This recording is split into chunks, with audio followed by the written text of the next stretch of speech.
Everything we do is going to be about winning. Okay, we're going to learn to do things the right way, and that's the only way we're going to do them. Because if it doesn't help us, we're not doing it, man. That's just as simple as it gets. Win the Super Bowl. That's I good. mean it too. You know, one of the things that the only reason you become a head coach in this league, in my opinion, is to win. That's it. That's the bottom line. If you do it for any other reason, you're wrong.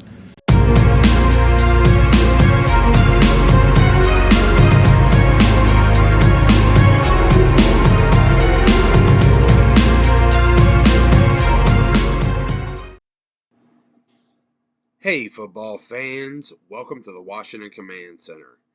So, I'm just checking in today to talk about the two most recent UDFAs because one of them is a very exciting player to begin this new era of Washington football with. An era where this proud franchise can once again command respect. And what better way to kick off this new era than subscribing here to the Washington Command Center so you can find your way back to some of the most opinionated and ice-cold calculated takes on all things Washington Commanders. And while you're at it, ring that bell, hit that like button. It's free to do, and it would really mean a lot to me. Thank you. Okay, I'm eventually going to talk about the previous UDFAs we got. And I'm also going to go back and talk about the draft picks that we got that I haven't commented on yet. Sam Howell, by the way, I haven't talked about that yet, but I'll be going back, going over all that. I just saw that this had happened, and I was really excited about it. But first, let's talk about the appetizer here. The the linebacker we signed, Trey Walker, Idaho Vandal. I actually talked about this guy a decent bit in my Shrine Bowl prospect video. Saw him out there. Really liked him then. He's a really good chase and tackle linebacker.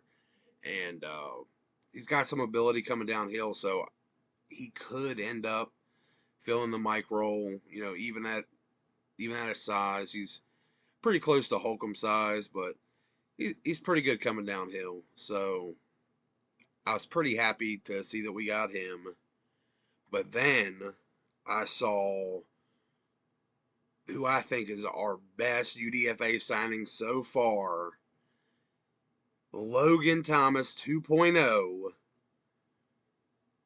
Armani Rogers. Now, this dude, he played quarterback at UNLV, Miami University, or I'm sorry, Ohio University.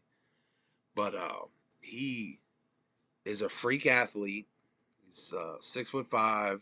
He's only like 238 pounds, but he ran a 4.53 40, and he's the second fastest tight end in the whole class. But he is just now making the transition to tight end.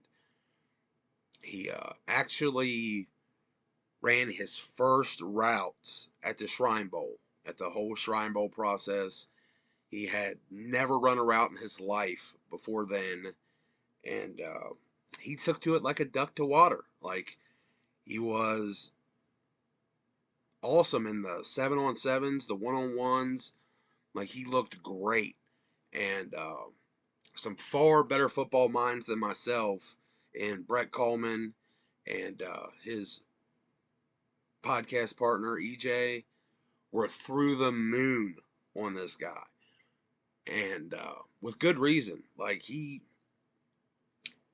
looked like a far more experienced route runner and what he was able to do just from his pure athleticism. And this is a guy that has at least been around football, played football. So it's nothing like the Sama situation, but it's just very exciting for us to get this guy. And I think that we need to snatch Pete Hoener off of whatever beach he's retired to and have him get his ass back here and make us a new Logan Thomas out of this guy, a faster Logan Thomas.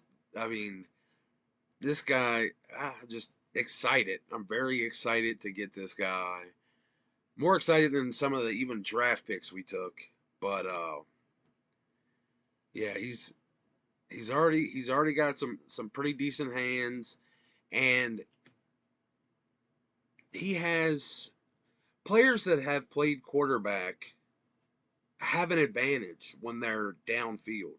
Whether it's a defender that knows how the quarterback thinks, or an offensive weapon that knows how the quarterback thinks and knows how to make himself available to the quarterback. So, I mean, that's a big part of why I think Logan Thomas is very good.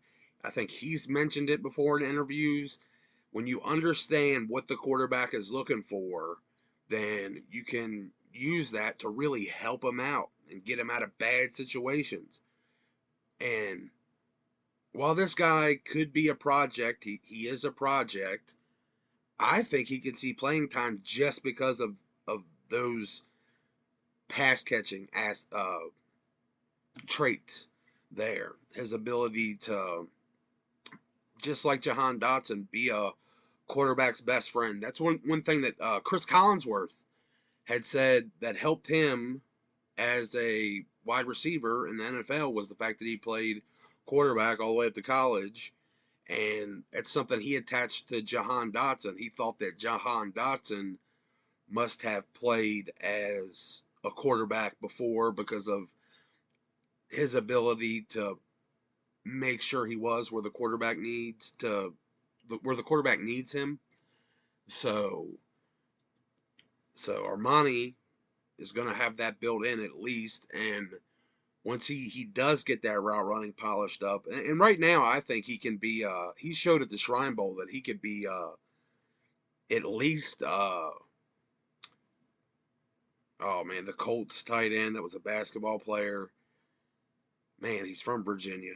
I can't think of his name, but he could at least be that level of a red zone threat, like almost immediately, just because of his size and his speed and his height and his jumping. I think he jumped like somewhere in the high 30s. So he's a great athlete. Super excited to have him, and yeah, fun times are on the way. We're getting some targets for Carson here, and I think this offense is going to be out of this world. People are going to be shocked. We're going to kick off this new era of Washington football commanding respect. But go ahead and hit that subscribe button so you can find your way back to the Washington Command Center for some of the most opinionated and ice cold calculated takes on all things Washington Commander. While you're at it, please hit that like button, ring the bell, and if you stayed this long, I love y'all. Peace.